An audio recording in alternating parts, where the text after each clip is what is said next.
And it's like all this stress and anxiety. I'm dealing with that, and also like not having my husband.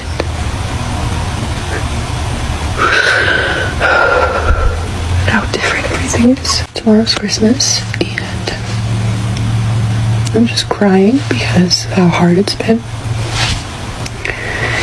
And I feel like I'm trying to prove to myself that I can be strong this year. It's really like painful dealing with the loss of everything and simultaneously dealing with these like family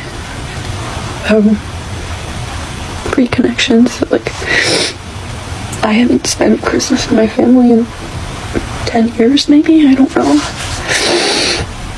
Maybe less, I don't know. And it's like all this stress and anxiety. I'm dealing with that, and also like not having my husband.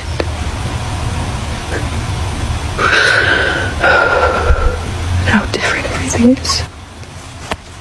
I just feel like I've been like advocating for myself for the last like 2 days, like standing up for myself, dealing with so many questions and comments, having to retell the story of what happened. So many people asking me if he cheated on me and having to tell them that he did.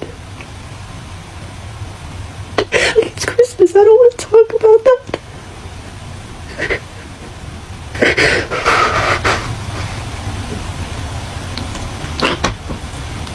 I get that people are curious, but I just feel like I'm just trying to survive through the holidays.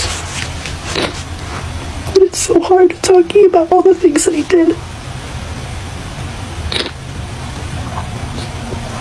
And how much pain I went through.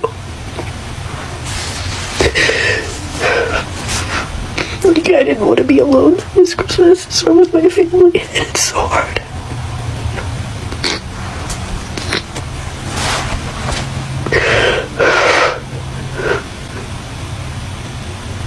I'm trying to do the right thing.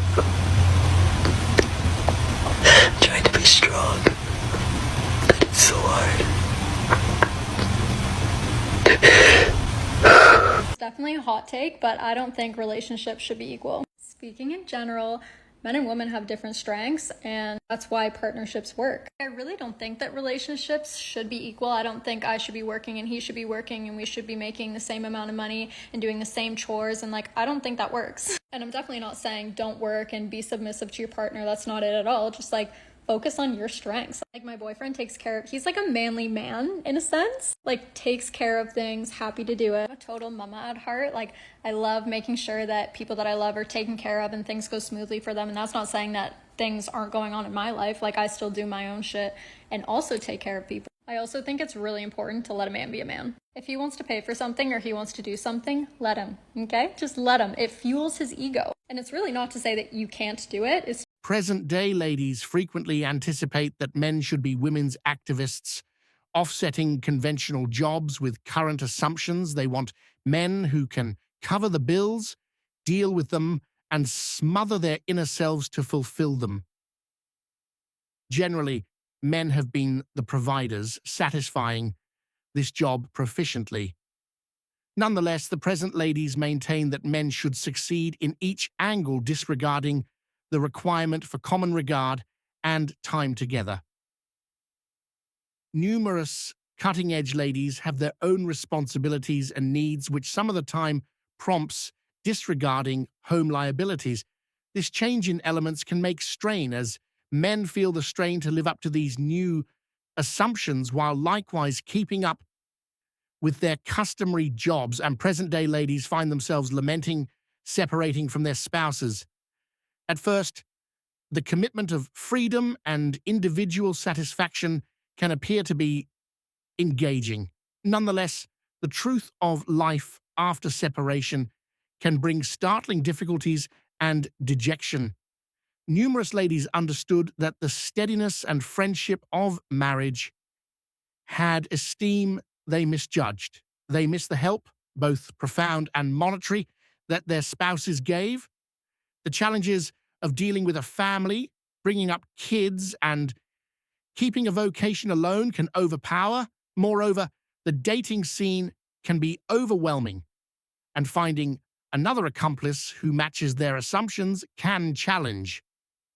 After some time, the apparent advantages of a solitary life might blur, substituted by a yearning for the organization they once had.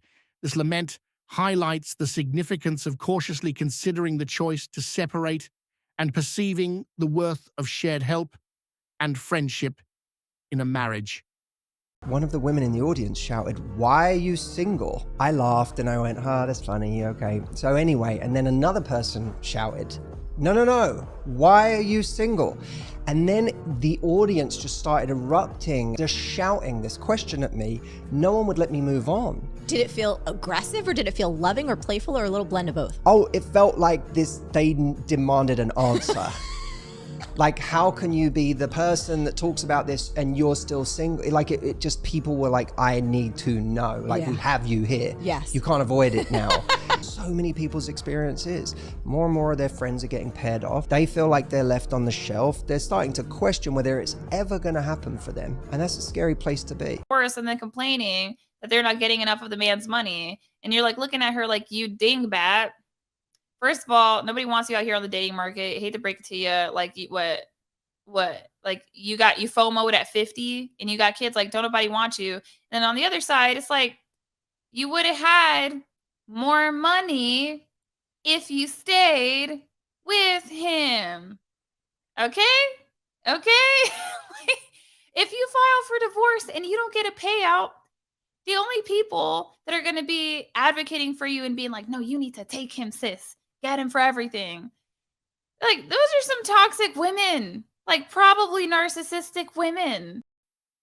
For some's purposes, this acknowledgement comes past the point of no return, featuring the requirement for open correspondence and work to determine issues prior to picking partition. The fervor of autonomy frequently blurs, supplanted by dejection and the challenges of returning the dating scene. Assumptions for a seriously satisfying life may not be met, prompting frustration and lament as they understand the worth and dependability that their marriage once gave. I'm divorced. I thought I'd be happier, except the judge set the child support amount at $326 a month. $326 a month for 2 kids for child support is what he has to pay me. $326 a month because he's not working, because he chooses not to. I was able to cross-examine him, which was fun. And I asked him how many hours a week he spends working or trying to sell houses, because technically he still has a real estate license. So technically he's still a realtor. He said 15 hours a week approximately is how many hours he works per week. Grown man, grown able-bodied man with transportation and no childcare to worry about, says he works 15 hours a week, which I think is kind of a high estimate. I'd put it more at like 0 hours per week. So $326 a month for 2 kids. Fun, right? And this is after I was super gracious and let him keep his parenting time. The guardian ad litem recommended 0 parenting time. Are you married? I am indeed, yes. I've been twice married. My first marriage was a real catastrophe. It lasted about 1.5 years. And this one is very solid, over 20 years. What's the biggest lesson that you learned from your first marriage and the divorce? I think you really need to love yourself and like your own company, because otherwise you're always looking for that piece of the jigsaw puzzle to complete you when you should be complete to begin with. I find today say people are getting together for the wrong reasons. We measure up people in terms of what they own, what they do for a living, how can they provide, how can they, make my life easier. They don't ask the hard questions. Do you want children? Where do you want to live? Where do you aspire to be? You have to talk about that before you commit to see if it's really what you both want, because when you fall in love, you don't think things through very clearly, and there's a lot of, infatuation involved, and there might be a physical attraction, but that's not what keeps people together. When the attraction is gone, what's left? What's left? A lady finds herself lamenting her choice to separate from in the wake of finding the monetary truth of youngster support. She gets just $326 each month, an aggregate that misses the mark regarding covering the costs expected to bring up her youngsters. Intensifying this issue is the way that her ex works, just 15 hours per week, restricting his monetary commitment and expanding her weight. The unforeseen monetary strain, joined with the difficulties of dealing with all family and childcare obligations alone, becomes overpowering. The restricted kid backing and her ex's insignificant work hours pass on her attempting to give similar way of life her youngsters had before the separation. This monetary difficulty features the steadiness and backing that the marriage once gave, prompting profound lament over the choice to cut off the friendship. She currently faces the truth that the grass isn't generally greener on the opposite side, particularly when monetary and parental obligations are thought of. I personally think that men are basically all the same. Men just want a nice, sweet, supportive woman. You don't even have to be that beautiful. Don't be fat, go to the gym, eat healthy, put a little bit of makeup on, not too much. But ultimately, men just want a supportive, kind, sweet woman. He's gonna go out there, take on the world, do all these difficult things, and he just wants to go home and know that there's peace, there's food on the table, the house is clean. It's really not that difficult. All men want the same thing. You know why a girl with no legs can't play soccer? It's because she's a girl. Hey man, we got challenged by the little track team to run a little 4-on-1. Football players versus track team. Got my boy Thenge running second leg, I'm running first leg, TB running third leg, Odom running fourth leg. Who we here with? The Jamaicans. I'm Shelly and Fraser Price. Okay, what leg are you? Y'all see me in the race. So do y'all think y'all gonna win? That's all I wanna know. Yeah. Do you think you gonna win? Hello, I'm Veronica Campbell. I'm feeling real fast today. We're gonna win. What's your name? I'm Shelly Ann Fraser. I'm Shelly Ann Fraser. That's my twin. I just haven't got there to execute today. So do y'all think y'all gonna win? Oh yeah, Elaine Thompson. Hey Titi, I just wanna know. I'm just here to shoot the gun, man. Fifi, who you think gonna win though? My team Jamaica. She don't even sound confident. Damn. Come on! Come on! Okay! Okay! Come on! Come on! I am not running that far!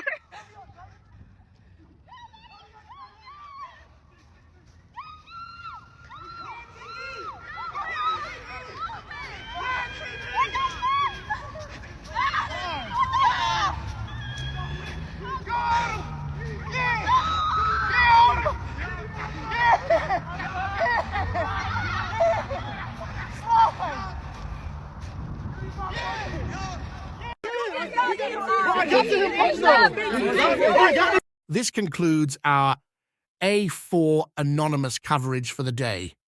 Click that like button, please. Make sure you hit that notification bell in addition to subscribing. Leave a comment telling us what you think. Have a great day tomorrow.